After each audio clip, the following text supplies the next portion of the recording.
কি আর বলবো, আপনারা আমার থেকে ভালো জানেন এগুলো কেন হচ্ছে। ইসলাম কি বলে? একজনের সাথে দেখা হলে আগে প্রথম কি দাও? সালাম। মানে কি? ইসলাম প্রথমেই বলে শান্তির দোয়া করো, আসসালামু আলাইকুম ওয়া রাহমাতুল্লাহ। কি দোয়া করলাম? তোমার উপরে শান্তি বর্ষিত হোক। সে আবার জবাব কি দিল? ওয়া আলাইকুম আসসালাম ওয়া রাহমাতুল্লাহ, আমিও দোয়া করি আপনার উপরে শান্তি বর্ষিত হোক। শান্তির দোয়া করতে যে হেন ভেজাল, শুদ্ধ করে কইলে না হইল শান্তি। সালামু আলাইকুম এত নাই। এক নাম্বার কথা হইল দিলেও শুদ্ধ পায় না, সামাইকুম মানে তোর উপরে আল্লাহর গজব। হে ঘুরে কেউ আলাইকুম তোর উপরে আগে। আর এখন তো সালামি নাই, মোবাইল আসার পরে হ্যালো বেড়ে গেছে, সালাম কমে গেছে। মোবাইল ধরেই কি হ্যালো, সালাম নাই। আল্লাহ হেদায়েত দান করুন। ও ভাই, যুবক বাবারা, বিএ পাস করলা, আইএ পাস করলা, মেট্রিক পাস করলা, আসসালামু আলাইকুম এই দুটো শব্দ শিখতে পারলা না, শুনতে শুনতেও তো মুখস্থ হয়ে যায়। আসসালামু আলাইকুম এই দুটা শব্দ, সামাইকুম বলো কেন? তুমি মুসলমান। আল্লাহ হেদায়েত দান করুন। দেখেন না, ভদ্রতা আমাদের শিখায়, ভদ্রতা শিখায় গেছেন আমার রাসূল, ঠিক না? আর ভদ্রতা কারা শিখায়? এখন নামাজ নাই রোজা নেই এরা শিখায়। ডান হাতে ভাত খাইতেছে আর বাম হাত দিয়ে লবণ নিতেছে, আছে না নাই? বাম হাত দিয়ে লবণ নাই কেন? এটা বাথরুমে ব্যবহার হয়, তো ওখান থেকে একটু আলাদা ফ্লেভার আসে লবণের সাথে। হাসেন আপনারা। আমরা ডান হাত দিয়ে লবণ নিলে মনে করেন আমরা অভদ্র। ভদ্রতা শিখিয়ে গেছেন আমার রাসূল। মালিক যেই প্লেটে খাবে গোলাম একই প্লেটে খাবে। সৌদি আরবে এখনো দেখেন কোটি টাকার মালিক দস্তারখানে একই প্লেটে কাজের লোক সহ বসে বসে খাচ্ছে একই খানা। সৌদি আরবে রাসূলের আদর্শ, সেটা এখনো ওরা ধরে রাখছে। আর আমরা ডান হাতে বিড়ি টানি, বাম হাতে চা টানি। দেখছেন কারবার। এই এক বোতল পানি আমারও দরকার, আপনারও দরকার পিপাসা নিবারণের জন্য। আপনি কি করলেন? বোতলটা ডান হাতে ধরে বাম হাত দিয়ে মুখটা খুলে বাম হাতে বোতল নিয়ে টান মারলেন, এক টানে নাই। ঠিক আমিও পানি পান করব, এটাকে খুলে ডান হাতে নিয়ে এই পানিটা পান করব 3 বারে। আপনারও পানি পান করা হলো, আমারও হলো, তো বরকত পেলাম আমি সুন্নতের কারণে। এটা মানতে কষ্ট? আপনার কপাল খারাপ, এজন্য আপনি বাম হাতে যায়। আমি প্রশ্ন করলে আপনি আমাকে আবার উল্টা প্রশ্ন করেন, সমস্যা কি? আল্লাহ এটাও বানাইছে, এটাও, দুটোটাই তো আল্লাহর হাত। তাহলে ডান হাত দিয়ে বাথরুমে, কালকে বাথরুমে ডান হাত ব্যবহার করেন, বাম হাত বাদ দেন। তখন বলবে না হুজুরেরা বেশি বুঝে। মানে এক কথায় যে এই সমাজের জন্য মনে হয় হুজুরেরা বোঝা,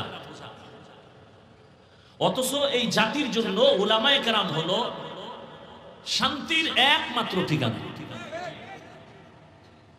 উলামায়ে কেরাম এই জাতিকে যা দিয়েছে এই রকম নিঃস্বার্থভাবে আর কেউ দেয়নি। উদাহরণ প্রায় সময় দেই, আপনাদের কুমিল্লা তো কয়েকটা প্রোগ্রাম করলাম, নতুন করে আবার রিপিট করছি। সরকারি চাকরি বেসরকারি চাকরি যারা করে প্রতিদিন ডিউটি কত ঘন্টা বলেন? সত্য কথাটা বলতে কষ্ট লাগে। ডিউটি কয় ঘন্টা? নিম্নে বেতন কত মাসে? নিম্নেটা বলেন। নিম্নে 20,000 ধরেন। টেবিলের নিচে আরো কত মুক্তা তো আছেই। এটা সোনার বাংলার একটা গৌরবময় ইতিহাস যে বেতন ছাড়া পুরো বছরে যা পাওয়া যায় তা টেবিলের নিচে বাম হাতে পাওয়া যায়। ডিউটি 8 ঘন্টা, বেতন নিম্নে 20,000, আরো কত হাজার কোটি টাকা। এবার আমাকে জ্ঞান খাটায় বলেন তো, আপনাদের অঞ্চলের মসজিদের ইমাম সাহেব আসেনি, তাদের ডিউটি কত ঘন্টা? বলে সত্য কথাটা বলেন না। বেতন কত? আপনার বিবেক দিয়ে চিন্তা করেন তো, এর থেকে জুলুম আর দুনিয়াতে কি থাকতে পারে? এটা ইনসাফ। কিন্তু কোনোদিন কোন হুজুর কি আন্দোলন করছে? জুমায় বলছে যে এই কালকে থেকে বেতনের স্কেল না বাড়াইলে আসর থেকে সূরা উল্টা দিকে পড়বো? কোন হুজুর বলছে? এরপর হুজুর খারাপ। আল্লাহ সবাইকে হেদায়েত দান করুন। তো আল্লাহ বলেন তোমার এই দুনিয়া কিচ্ছু না, তোমার আসল যে জীবন, ওই জীবনের জন্য কিছু বাজার করো। এই জীবনের কোনো মূল্য নাই। হঠাৎ তুমি ভালো মানুষ, বুকে চাপ দিয়ে কি ওকে বুকে ব্যথা, ধর, ধরতে না ধরতে নেই। আল্লাহরে চিনেন না তো, মাঝে মাঝে হসপিটালে গেলে আল্লাহ কি জিনিস বুঝবেন। ঢাকা পঙ্গু হসপিটাল আছে না, আমার অনুরোধ থাকলো মাঝে গিয়া দেখবেন ফাঁকে ফাঁকে পঙ্গু হসপিটালে আল্লাহ যে আছে টের পাবেন। আল্লাহ কেমন অনুভূতি চলে আসবে অন্তরে। পঙ্গু হসপিটালে যাবেন, বার্ড ইউনিটে যাবেন, যারা পোড়া মানুষ পুড়ে গেছে। মাইলস্টোন স্কুলের ঘটনা দেখেছেন কয়েকদিন আগে।